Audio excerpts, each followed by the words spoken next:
આઈ ગઈ કે શું શાક લઈને? આને વળી શું થયું? હમણાં તો એવું કઈ મમ્મી ભાજી પાઉં બનાવી એવું શાક લેતી આવું, પછી વળી આવ થેલી પછાડતી આવી. એટલે રસોડામાં જઈને જોવા દે કંઈક થયું જ લાગે છે.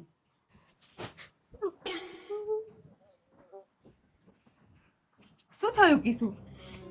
મમ્મી શું થયું? કેમ રોવસ? કોઈએ કીધું તને કઈ? હું શાક લેવા નહોતી ગઈ, હા તે 500 નોટ નહોતી આપી તમે, હા તો એના છૂટા લેવાનું ભૂલી ગઈ. મેં શાક વાળાને 500 નોટ આપી હતી ને તો. અરે પણ એમાં શું કરવા રોવાનું? એટલે તારા કરતા અમારા પૈસા વધારે છે. હું આ ભૂલી ગઈ. કઈ વાંધો નહીં, હાલ ચિંતા ના કરીશ. એમાં એવું કર, હવે ખાવાનું બનાય, શાક લઈને આવીશું ને ભાજી પાઉં બનાવી દે. ભાજી પાઉં ના શાક લેવા ગઈ હતી ને, ભાજી બનાવી દે. હાલ એટલે ખાઈ લઈએ આપણે. ચિંતા નહીં કરવાની. હું આ પૈસા રહી ગયા રહી ગયું. પણ મમ્મી હા શાક ને આ રહી ગયું. શાકે ભૂલી ગઈ?